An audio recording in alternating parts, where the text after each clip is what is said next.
L'évangile est une personne. Est-ce qu'il vous est déjà arrivé d'aller au cinéma, de voir un film ou de voir une adaptation d'une œuvre que vous avez déjà vue et de sortir de là en disant oui, bon, c'était bien, mais franchement, pour moi, Sherlock Holmes, c'est Jeremy Brett. En d'autres termes, l'acteur était bon, mais il n'arrive pas à la cheville de Jeremy Brett. Comme parfois les directeurs vous parlent de leur film et ils vous parlent de tel acteur. J'ai lu un article récemment du directeur de Le Hobbit qui parle de son acteur principal. Et pour lui, c'était le personnage. Il n'y avait personne d'autre qui pouvait incarner ce rôle. Et souvent, nous avons des réactions comme cela. Nous voyons quelqu'un dans un rôle, vous parlez parfois à une femme, vous lui demandez « Pourquoi tu as décidé de te marier avec lui ?» « Ah non, pour moi, c'était the one. C'était le bon. Personne d'autre n'aurait pu jouer ce rôle. Personne d'autre n'aurait pu prendre sa place. C'était sa place, c'était la personne, c'était le personnage, c'était l'acteur. Quelque chose qui est inhérent à la personne qui fait que c'était unique.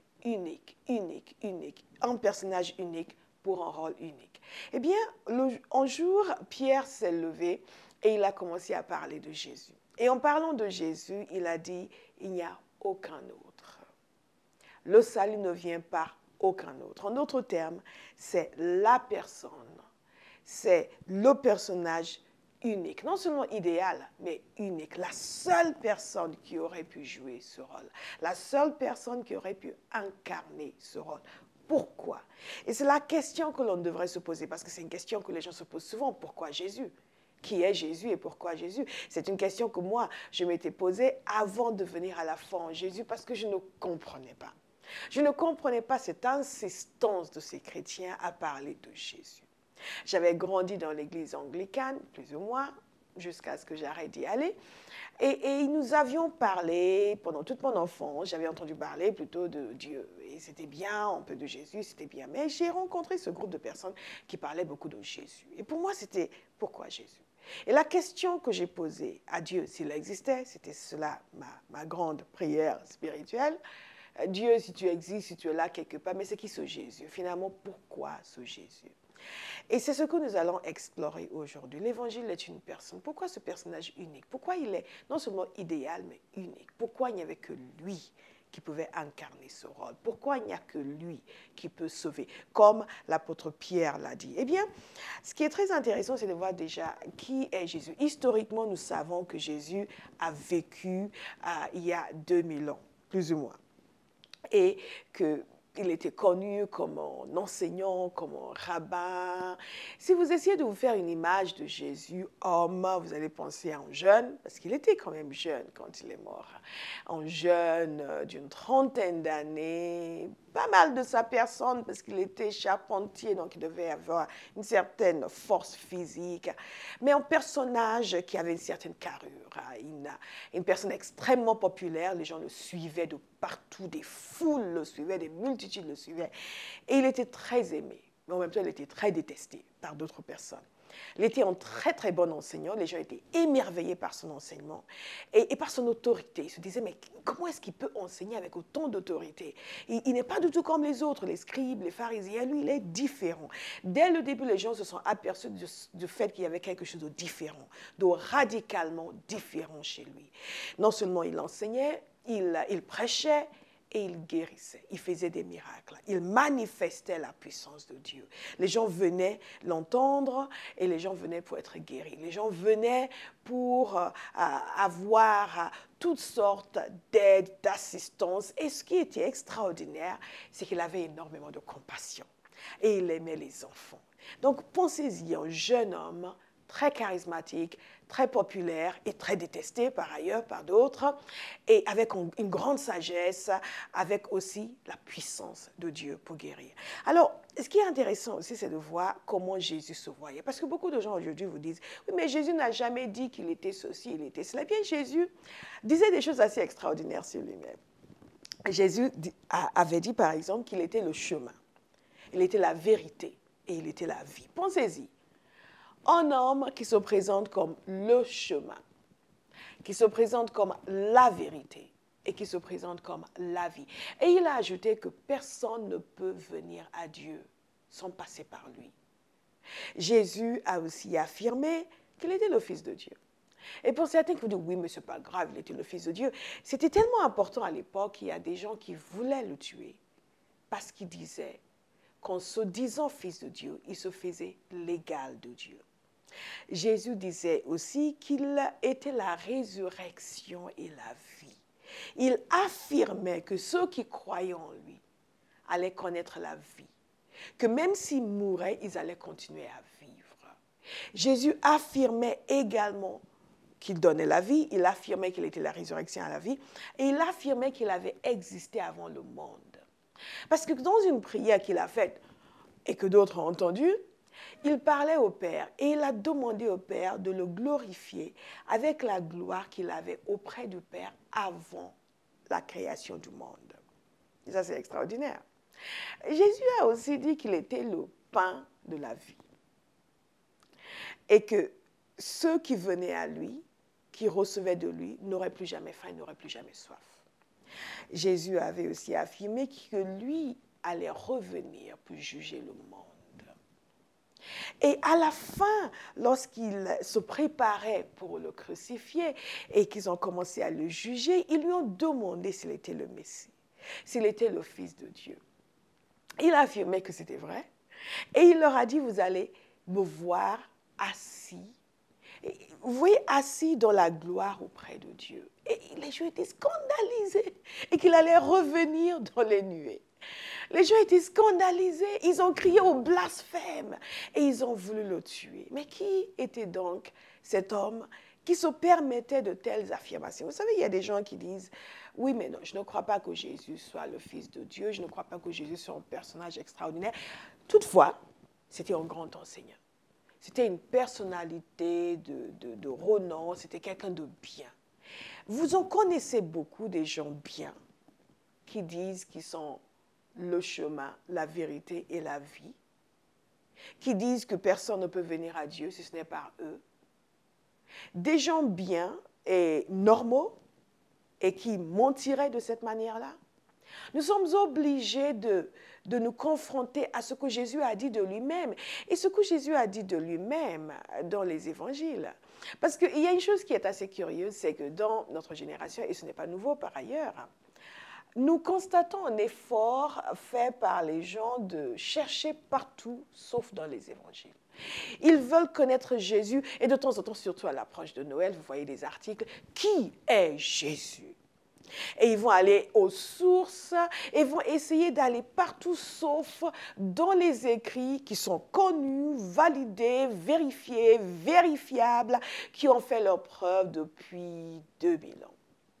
Vont aller chercher des fragments de manuscrits, la taille d'une carte postale ou même d'une carte bancaire, qui affirmerait que Jésus était marié, qui affirmerait ceci, cela, n'importe quoi pour démentir ce qui est écrit dans les évangiles. Et de temps en temps, vous allez trouver des livres comme le Code Da Vinci qui vont vous affirmer des choses autres et différentes. Et chacun y va de sa sauce. Il y aurait toujours un petit fragment de manuscrit caché par l'Église orthodoxe, catholique, évangélique, protestante, enfin, j'en passe, et caché dans les montagnes ou sous les arbres ou chez les moines, très secrets, qui ne sortent jamais. Le dernier que l'on a vu il y a un siècle, et qui ont des fragments de manuscrits qui démentiraient le Nouveau Testament. Eh bien, tout cela ne s'est jamais avéré. Nous avons des écrits valides, vérifiés, vérifiables, des anciens manuscrits, les écrits anciens les plus vérifiés qui existent et qui nous parlent de Jésus. Jésus parle de lui-même comme étant celui qui donne la vie. Il parle de lui-même comme étant celui qui amène les gens à Dieu. Il parle de lui-même comme étant le chemin. Mais ce qui est intéressant aussi, c'est d'appeler quelques témoins. Et des témoins, comme je viens de vous dire, des écrits valides, vérifiés, vérifiables et qui ont fait leur preuve depuis 2000 ans. des témoins qui l'ont connu, dans certains cas de son vivant, des témoins qui l'ont peut-être pas connu de son vivant, mais qui l'ont connu par la suite, comme vous et moi, nous pouvons le connaître aujourd'hui. C'est vraiment fondamental de savoir qui est Jésus. Parce qu'au-delà de tout ce que les gens peuvent vous raconter, ce n'est pas la pratique de la religion en tant que telle qui compte, c'est la connaissance de Jésus. Parce que ce que Jésus dit sur lui-même est tellement extraordinaire. Par ailleurs, c'est ce qu'on appelle le trilemme posé par C.S. Lewis qui disait que, et je paraphrase, que Jésus a dit des choses sur lui qui étaient telles que ou il était menteur, ou il était fou, ou il était Seigneur. Je crois qu'il était Seigneur. Et il est Seigneur. Donc, Jésus affirme ces choses sur lui-même. Quelques témoins tout de même. Et nous appelons d'abord Pierre, l'apôtre Pierre, le même qui s'était levé à Jérusalem pour dire aux gens qu'il y avait une seule personne qui pouvait sauver. Mais vous vous souvenez certainement de Pierre, il n'a pas toujours été si hardi. Et certes, c'était Pierre qui avait compris, qui avait reconnu Jésus comme étant le Christ. Quand Jésus a demandé « Qu'est-ce que les gens disent de moi ?» Pour que vous compreniez à quel point c'est important ce que vous pensez de Jésus. C'est cela qui détermine si vous êtes enfant de Dieu ou pas, si vous êtes chrétien ou pas.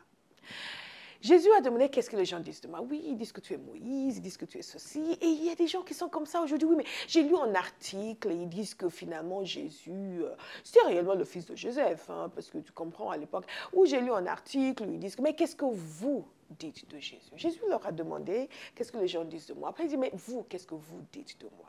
Et Pierre, révélation, illumination, tu es le Christ, le Fils du Dieu vivant. Et Jésus a eu une phrase extraordinaire. Il lui a expliqué que ce n'est ni la chair ni le sang qui lui ont montré ça, mais que c'était réellement une révélation qui lui était venue de Dieu.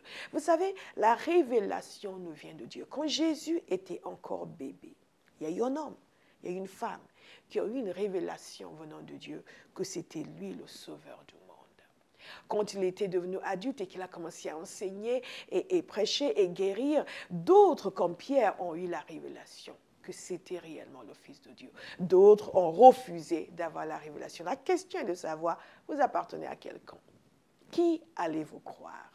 Vous allez croire des manuscrits non existants, ou vous allez croire les manuscrits existants. Et Pierre a affirmé qu'il était le Fils de Dieu. Et c'est le même Pierre, ce même Pierre, qui a écrit un livre. Il a écrit 2 livres dans le Nouveau Testament, mais dans un de ces livres, il affirme ceci.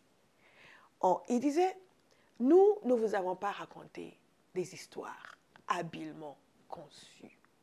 Et j'aime beaucoup revenir à cela, parce que beaucoup de personnes pensent que oui, les histoires du Nouveau Testament, en fait, ce n'est pas grave si c'est vrai ou pas. J'ai lu encore un article où le journaliste affirmait du haut de son savoir que ce n'était vraiment pas grave si ces choses étaient vraies ou pas. Ce qui compte, c'est que les gens les croient. Mais qui veut croire en mensonge? Jésus a dit, je suis la vérité. Si ce n'est pas vrai, pourquoi le croire? Et nous pouvons savoir si c'est vrai ou pas. Eh bien, Pierre a dit, non, nous ne vous avons pas raconté des histoires habilement conçues, nous étions témoins de sa majesté. Vous voulez croire les gens qui étaient témoins oculaires ou les gens qui, 2000 ans après, font des suppositions? Je préfère croire les témoins oculaires. Je préfère croire ceux qui l'ont vu.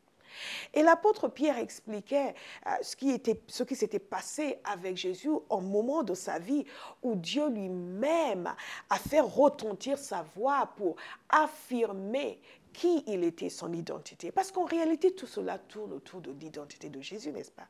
Pourquoi est-il le seul à sauver? Pourquoi est-il celui qui porte le message de l'Évangile? Pourquoi est-il celui qui amène la promesse? Rappelez-vous, dans le segment précédent, nous avons parlé de la promesse de l'Évangile. Toutes ces bonnes choses, la réconciliation, le pardon, l'adoption, que Dieu nous donne, qui nous viennent par Jésus. Donc, pourquoi Jésus? Alors, Pierre explique que nous étions témoins de sa majesté. Nous avons vu de nos propres yeux. Nous l'avons suivi. Mais rappelez-vous, ce même Pierre, il n'a pas toujours été si hardi. Parce qu'à un moment donné, il a pris peur et il a nié Jésus. Mais vite, il est revenu. Il y a quelqu'un aujourd'hui qui a eu à nier Jésus et qui veut revenir. Et vous pouvez revenir.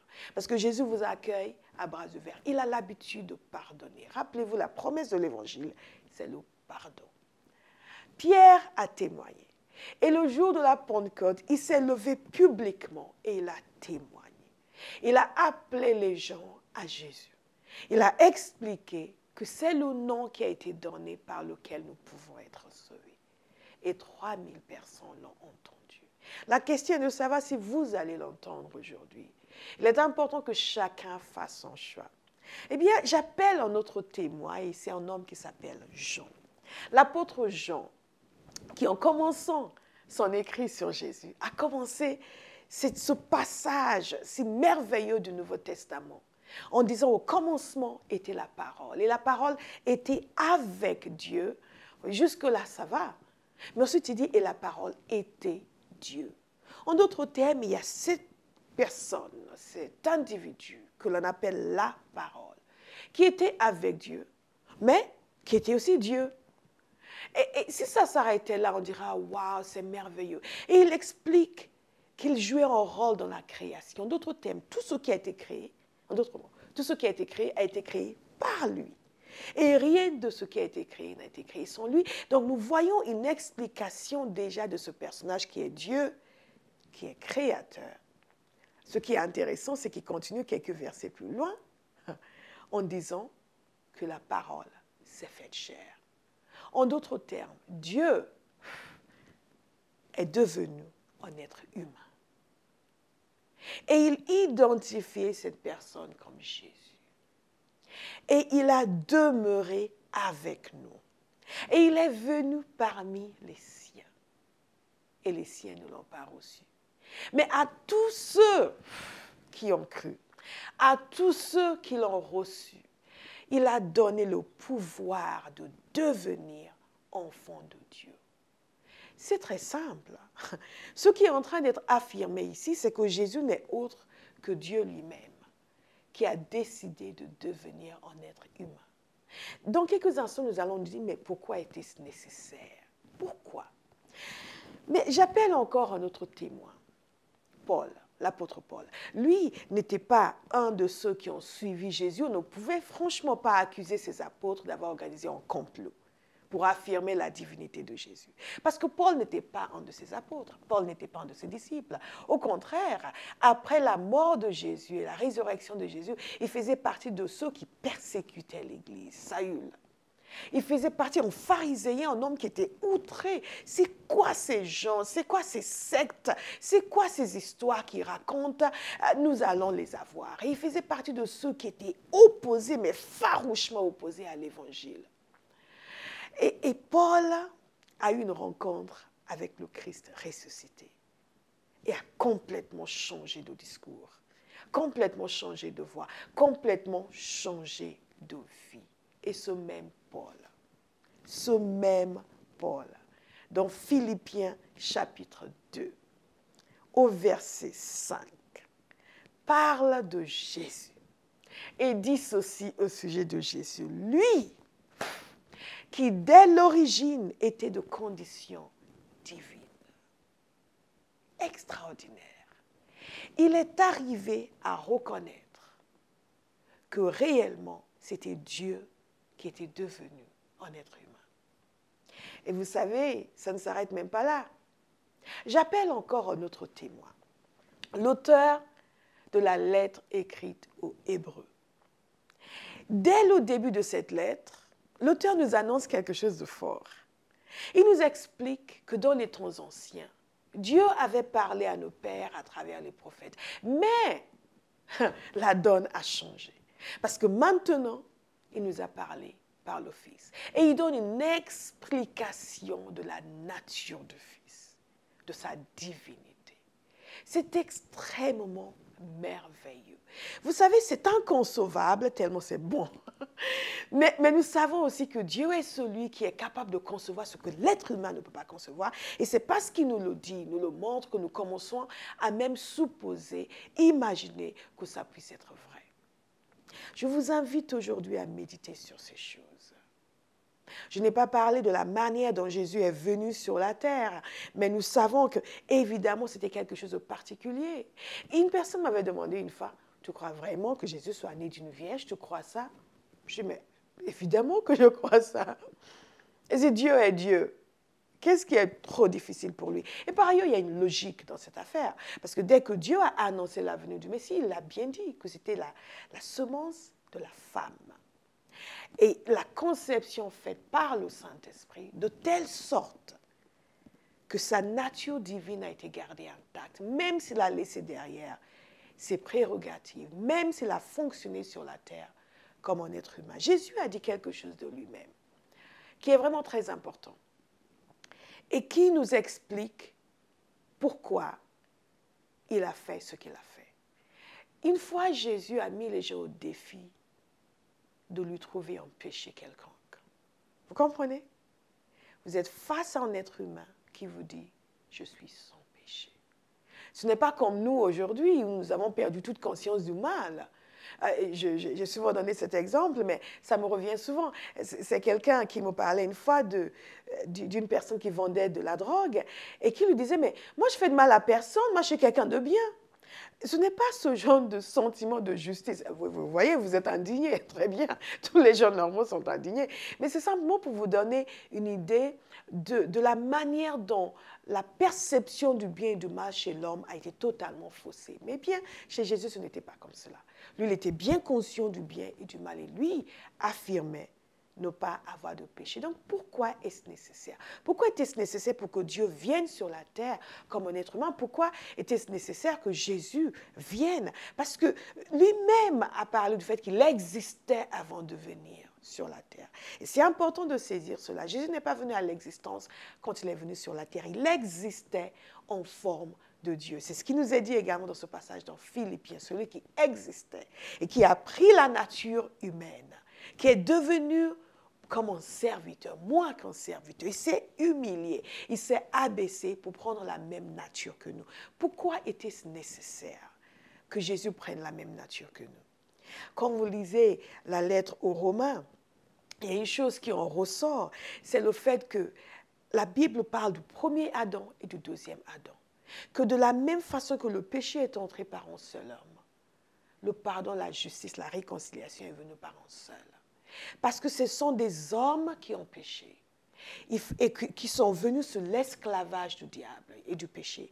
Il fallait que ce soit un homme qui fasse le nécessaire pour qu'il soit libéré du joug de l'esclavage. En réalité, Jésus a pris la condition humaine. Il est venu partager notre condition pour que de l'intérieur, il puisse faire exploser les verrous. Et lui était éminemment qualifié pour cela parce qu'il n'avait pas de péché. Quelqu'un, n'importe qui d'autre n'aurait pas pu. Donc d'abord, il fallait que ce soit un être humain qui vienne et qui porte le péché parce que c'était un être humain qui avait péché. Ce sont des êtres humains qui avaient péché. Je vais vous lire un passage dans Hébreux qui nous permet de voir un petit peu. Il nous dit ceci. Ainsi donc, puisque ces enfants sont unis par la chair et le sang, lui aussi, de la même façon, à partager leurs conditions. Vous suivez? Parce que nous sommes chair et sang, nous sommes des êtres humains. Jésus a partagé notre condition. Il est devenu un être humain. Parce que c'était des êtres humains qui avaient besoin d'aide. Il fallait que ce soit un être humain qui les aide. Et donc, il est devenu un être humain. Et pourquoi? Il l'a fait pour réduire à l'impuissance par la mort celui qui détenait le pouvoir de la mort, c'est-à-dire le diable. Pour délivrer tous ceux, écoutez bien, qui étaient réduits à l'esclavage leur vie durant par la peur de la mort. Waouh! Car ce n'est évidemment pas pour porter secours à des anges qu'il est venu, non, c'est la descendance d'Adam qu'il vient en aide. C'était pour nous porter secours. Et c'est pour cela qu'il a pris notre condition. Il fallait que ce soit un homme qui prenne la punition du péché, qui brise la puissance du diable, qui libère l'homme de l'esclavage du péché. Et c'était lui. Pourquoi donc fallait-il que ce soit Dieu? Déjà, nous savons pourquoi il fallait que ce soit un homme. Pourquoi fallait-il que ce soit Dieu lui-même? Tout simplement parce qu'il fallait que ce soit un homme qui lui-même n'était pas soumis au péché, qui lui-même n'a pas été contaminé par le péché. Et Dieu seul n'a pas été contaminé par le péché. Et Dieu est donc devenu un être humain pour vivre une vie sans péché et être donc qualifié pour payer le prix, prendre la punition. Il a été notre substitut. Nous ne sommes pas punis pour nos péchés lorsque nous venons à Jésus. Jésus a pris la punition sur lui. Celui qui était sans péché, nous dit la Bible, est devenu péché pour nous, afin que nous devenions justice de Dieu en Jésus-Christ. C'est un échange extraordinaire, un échange merveilleux, un échange magnifique. Nous prenons sa justice, il prend notre péché et il prend notre punition. Et le résultat, c'est qu'il fait sauter les verrous et qu'il amène à l'homme la possibilité d'être réconcilié avec Dieu. Donc, si vous voulez, Romains 5 nous dit ceci: au moment fixé par Dieu, alors que nous étions encore sans force, le Christ est mort pour les pécheurs. Alors que nous étions encore sans force. Pourquoi Jésus? Parce qu'il était Dieu, parce qu'il était sans péché, parce qu'il était libre, parce qu'il pouvait faire ce qu'il fallait pour que le poids qui pesait sur nous soit enlevé, pour que nous soyons réconciliés avec Dieu, pour que nous soyons rachetés. Et en lui, Dieu nous a rachetés. En lui, Dieu nous a donné la possibilité d'avoir une vie nouvelle. Qui est Jésus? Jésus est Dieu, Jésus est créateur, Jésus est le Fils de Dieu, Jésus est le Sauveur, Jésus est celui qui nous réconcilie avec Dieu. Il est mort, il est ressuscité. Il est reparti dans sa gloire céleste, mais il reviendra. Il reviendra pour juger le monde. Mais aujourd'hui, qu'est-ce qu'il offre? Il offre la vie, il offre le salut, il offre le pardon, il offre l'adoption. Il nous offre la possibilité par lui. Lorsque nous venons à travers lui, tout ce qui nous séparait de Dieu est complètement enlevé. Il nous offre une vie nouvelle. Est-ce que vous allez la recevoir aujourd'hui? Que Dieu vous bénisse. Vous savez, il y a un passage dans la Bible qui parle de Jésus et qui dit que tous les prophètes ont parlé de lui en disant que tout homme qui croit en lui, reçoit par lui le pardon de ses péchés. Jésus est le personnage de l'histoire de l'humanité. Nous ne le disons pas parce que nous sommes chrétiens et nous voulons avoir raison. Nous le disons parce qu'il est Dieu et qu'il a raison. Il offre le pardon aujourd'hui. Je vous invite, alors que nous fêtons Noël. Nous savons que Jésus n'est pas né le 25 décembre. Mais nous saisissons l'occasion pour parler de lui. Je vous invite en cette saison à faire un choix, à croire en lui, à décider de croire ceux qui étaient des témoins oculaires, à décider de croire ceux qui l'ont connu, ceux qui savent de quoi il parle. Je vous invite aujourd'hui à décider que vous voulez réellement connaître Jésus. Je vous invite à ne pas laisser cette saison passer uniquement en faisant des cadeaux à vos amis, à votre famille. Faites-vous vous-même un cadeau. Jésus est le cadeau céleste. Invitez-le dans votre vie. Donnez-lui votre cœur. Faisons cette prière ensemble. Père céleste, me voici. Je veux recevoir ton cadeau divin. Je reconnais qu'il n'y a aucun autre nom qui a été donné par lequel nous pouvons être sauvés, sinon le nom de Jésus. Je reconnais l'extraordinaire amour que tu m'as montré en envoyant ton Fils pour moi. Aujourd'hui, je crois en Jésus. Je me repens de tous mes péchés passés. Je tourne le dos à ma vie passée et j'accepte tout ce que tu m'offres en ton Fils. Père, je te donne toute ma vie. Prends-moi et change-moi et fais en sorte que ma vie soit vraiment un chant de célébration à ta gloire, dans le nom puissant de Jésus.